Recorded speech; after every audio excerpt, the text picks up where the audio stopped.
Dahil kapag bangag-bangag at polboronic ang isang tao, kahit wala siyang nakikita, wala siyang naririnig, di ba? Meron siyang nakikita na sa sarili niyang mundo.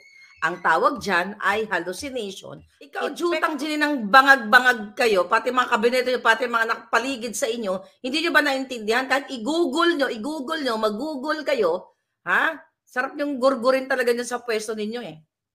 Ang ibig sabihin ng gentleman's agreement is a mutual understanding. At yung sinasabi po ni Marcos Jr., mga kababayan, na horrified siya. Kailangan makita ko yung gentleman's agreement. Gago, putang ina. Paano mo makikita gentleman's agreement nga? Wala nga formal contract. Gago ka talaga, oo. Sinagot na yan ni Pangulong Duterte. Okay? Na walang legal o formal contract with China na sinasabi tawag dito na siya doon. Walang kontrata, walang formal contract, mga palangga, between China and America, doon sa sagot ni Pangulong Duterte sa press conference. Okay, wala dapat ika-horrify. Okay, itong si Marcos Jr. The reason why na sinasabi niyang horrified siya o natatakot siya, nanginginig siya, dahil yun ay katang-isip lamang niya dahil kapag bangag-bangag at polboronic ang isang tao, kahit wala siyang nakikita, wala siyang naririnig, di ba? Meron siyang nakikita na sa sarili niyang mundo. Ang tawag dyan ay hallucination. Epekto po yan ng Judictus Benedictus o Addictus Benedictus ng polboron. Kasi, mga kababayan, okay. Tinanong ko dito yung interview niya, okay? Pinanood ko yung interview niya kahapon, parang press con niya doon sa Amerika sa harap ng mga Pilipino. Okay? Ang sinasabi niya, di ba, una, bago siya pumunta ng Amerika, horrified daw siya. Dito gusto daw niya makita itong gentleman's agreement na ito. Paano niya makikita itong gentleman's agreement, okay, na pag-uusap na presidente ng China, si President Xi, kung gentleman's agreement nga? Ikaw, jutang dyan ng bangag-bangag kayo, pati mga kabineto nyo, pati mga nakapaligid sa inyo, hindi nyo ba naintindihan? Kahit i-google nyo, mag-google kayo, ha? Sarap yung gurgurin talaga nyo sa pwesto ninyo eh. Ang ibig sabihin ng gentleman's agreement is a mutual understanding, verbal. Most, okay, ng gentleman's agreement ay pagkakaintindihan, pagkakaunawaan ng dalawang parties o dalawang bansa na nagkakasundo sila sa isang usapin katulad na lamang na sinasaksak ni Kuting sa taong bayan na ang West Philippine Sea o ang ating karagatan ay baka pinamigay na ni Pangulong Duterte. Bakit hindi mo tignan dyan? Mag-swimming ka dyan sa sa West Philippine Sea, gago ka kung may ibinigay si Duterte. At yung sinasabi po ni Marcos Jr., mga kababayan, na horrified siya. Kailangan makita ko yung gentleman's agreement. Gago, putang ina. Paano mo makikita gentleman's agreement nga? Wala nga formal contract. Gago ka talaga, oo. Nami ka taga buubuan sa kape nga ginainom ko. May mga abogado dito, di ba? May politiko, andyan, nakikita ko kayo. May mga lawyer. Tama ba? Makikita mo ba ang gentleman's agreement? Mutual. Nag-usap lang sila at naipaliwanag na yan ni Pangulong Duterte na, na kailangan niya makipag-usap o makipag-kaibigan sa China para hindi magkaroon ng bang at maituloy lamang ang pang-ekonomiyang interes ng Pilipinas. Kasi ang interes ng panahon ni Duterte ay hindi pang bang, kundi para pang-ekonomiya at paproteksyonan ang Pilipino para hindi magdanda tulo-tulo ang inyong mga dugo sa gyerang hindi inyo. Yun ang explanation Duterte.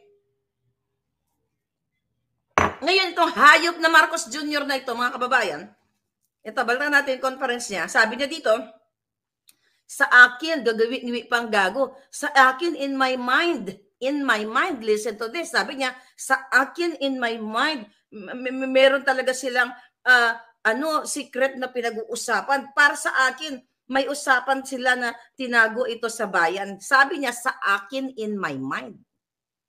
As a president, kung matino ka, hindi mo sasabi ang sa akin lamang, in my mind, gago ka in your mind. So kahit anong invento mo sa in my mind, gusto kong tsak-tsakin si ganito, si ganyan, in your mind, jutak mo. Hindi mo ginagamit ang legal basis. Dapat sinabi mo dito na may nakita ako, may ebidensya ako na nagkaroon sila ng usapin na ganito. Kasi pag sinabi mo ngang gentleman's agreement, wala ngang formal kontrata. Kasi nga mutual understanding. Parang sa pakikipag-mutual understanding mo, kuting kay Sayarot, kay Michael Ma, at ang asawa mo, wala, sa asawa mo nga yung hindi mutual understanding eh. Si Lisa, kayo ang pagkidnap sa mga bata sa Turkey. Hindi yun mutual understanding.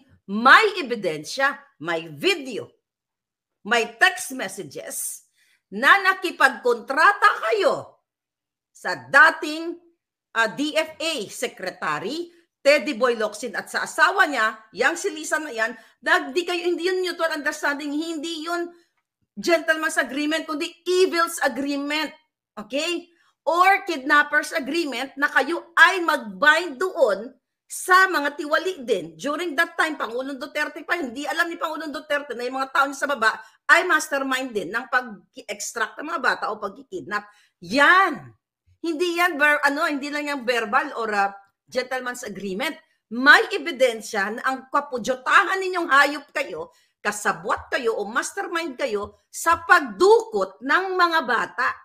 Ano ang gusto nyo? Ano, horrified kayo? O horrified si Marcos Jr. dito sa verbal, gentleman's agreement? In his mind. Ang sinasabi ko dito na mastermind ang Marcos Jr. at si Lisa Tanas sa pagdukot sa mga bata, hindi galing sa utak ko, nakatang-isip ko lang. Kung di may ebidensya, may video, may audio voice. So, meaning, kung papanoorin nyo ang interview ni Ngiwi, ni Marcos Jr., na sinasabi niya sa akin in my mind, meron talaga in my mind. Uy, shout out naman sa mga doctor. Diba? Mag-speak up kayo. In his mind daw. Hindi pwedeng in your mind. Buang ka, bangag ka. Kung ganyan ka mag-isip.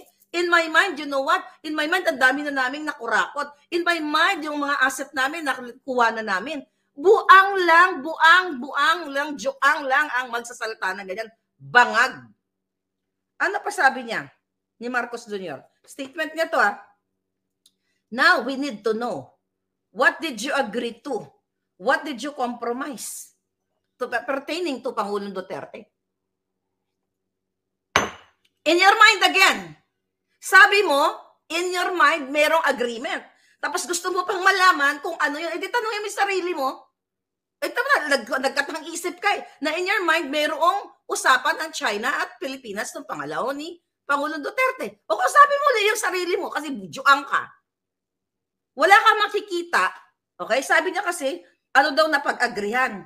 Sinagot na nga ni Pangulong Duterte, yan, na ang intensyon niya nung siya ay Pangulo, okay, dahil hindi nga nagkakasundo sa dispute ng Pilipinas at Amerika, na wag munang, wag na lang ang sabi ni Xi Jinping, sabi ni Pangulong Duterte na kung pwede bang galawin niya yung particular na area of water na yon. Sabi gano'n. Ang sabi ni Pangulong Duterte, don't. Diba? Kasi magkaka-trouble tayo. Kaya minabuti niya na hindi siya nakipagdigma. Ang sinasabi niya, is freeze muna natin yung usapan na yan. Diba? Huwag muna tayo mag-away.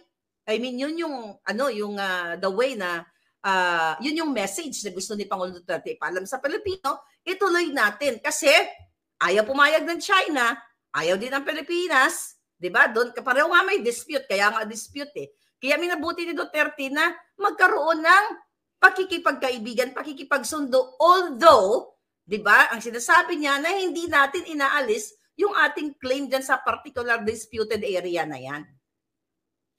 Ngayon, ikaw Marcos Jr. na bangag. 10